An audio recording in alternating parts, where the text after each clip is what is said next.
This audio is from an ebook titled Not Holding On, Not Pushing Away, authored by Tierra, The Non-Self. Introduction. Why does the mind find it so difficult to accept this truth, that form, rupa, and mental phenomena, nama, sometimes translated as mental processes, are not who we are and not ours? This very question opens the gate to spiritual awakening. From childhood, we are taught to believe that this body is us, that thoughts are us, that the inner voice is us, and that emotions define who we are. Yet in truth, these are merely temporary fabrications that arise for the sake of learning. This book is an invitation to turn inward and observe the mind directly. When we see clearly that thoughts, mental images, memories, emotions, and even the sense of knowing itself arise and pass away on their own, true learning begins not with the words on the page, but within the heart itself. The chapters ahead unfold why the mind struggles to accept this truth, what ignorance veils it, and why form and mental phenomena are necessary for learning. Finally, the journey leads back to recognizing the mind's original pure essence, where there is no holding on, no pushing away, only knowing things as they are. The unawakened mind. Every mind, no matter how radiant or bright, remains under the influence of ignorance. This ignorance is not darkness, but the inability to see reality as it truly is. The mind does not yet realize that its nature is the pure life element. Imagine a brand new hard drive, spotless and fresh from the factory. Though it is pure and ready to store, if it is not connected to a computer, it is of no real use. The mind is the same, radiant but without true meaning, until it is filled with wisdom. Without this, it does not know itself. Subtle knowing. The fine body the mind creates. Because the mind cannot know itself directly, it creates a medium, the mental phenomena, nama, which include thoughts, inner voices, mental images, emotions, memories, and the sense of knowing. Through this, a subtle body is formed, wrapping around the formless, pure, and empty life element. It is like a person without a body needing clothing in order to appear before others. In the same way, the mind cannot interact without mental phenomena. They are a garment that allows the mind to manifest and to learn from the world. What we call mental phenomena are thoughts, inner voice, imagination, emotions, memory, and even the sense of knowing something now. All of these are temporary expressions of the mind. Yet out of ignorance we mistake them as me and mine. Form and mental phenomena as tools for learning. To make this clear, think again of the hard drive. On its own it cannot function. It needs the computer, which is form, the body. The software and data that run on the computer are mental phenomena, nama. Only when the hard drive is fitted into the computer with programs does it begin to truly record and operate. The mind is the same. By itself, it is pure, like an empty hard drive. To learn, it needs both form and mental phenomena.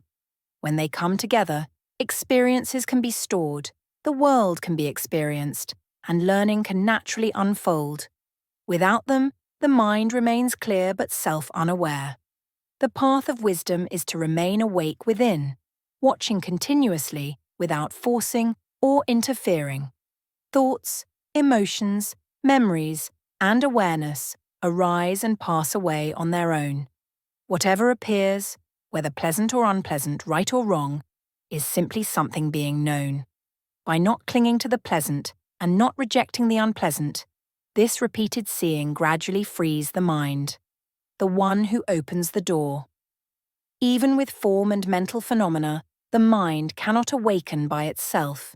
It is like having both a computer and a hard drive, but no teacher to explain how to use them. The system has no real use. In the same way, the mind needs the guidance of someone who has truly awakened, one who opens the door to reality. Such a teacher is like an expert guide who shows how to use form and mental phenomena correctly so the mind can absorb truth without distortion.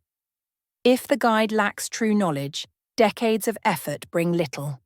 But with a genuine teacher, the learning proceeds rightly. As the mind sees this arising and passing again and again, it naturally asks, if none of these are me, then where is the self? When the mind accepts this fully, awakening breaks open. Some may feel it like an explosion inside, leaving only a boundless radiant emptiness spreading across the universe. This is the direct knowing of who we truly are. The end of the cycle.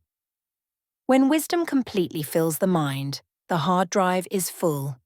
It no longer needs the computer or the programs. The mind, too, no longer depends on form and mental phenomena.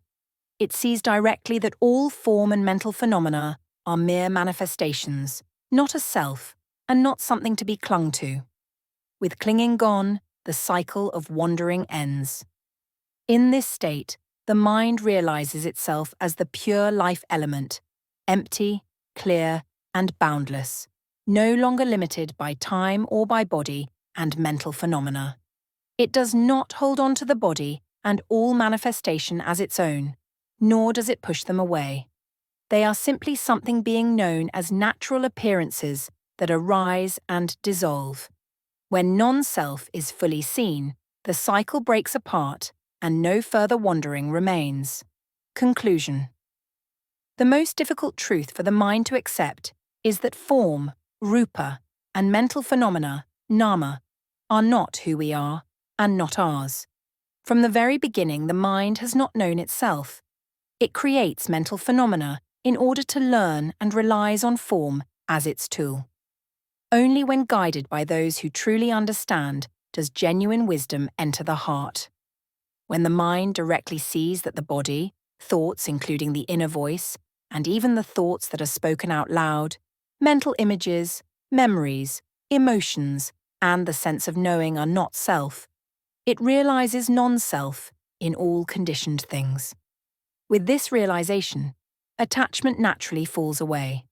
The mind realizes with wisdom that its true nature is the pure life element, empty, clear, and free, beyond form and mental phenomena. What we call body and mind, thought and memory, joy and sorrow, are only passing shadows, something being known and then gone. When the mind sees this, clinging collapses, and what remains is clarity without weight, freedom without boundary. At that moment, we discover that liberation has always been here, where there is no need to hold on and no need to push away.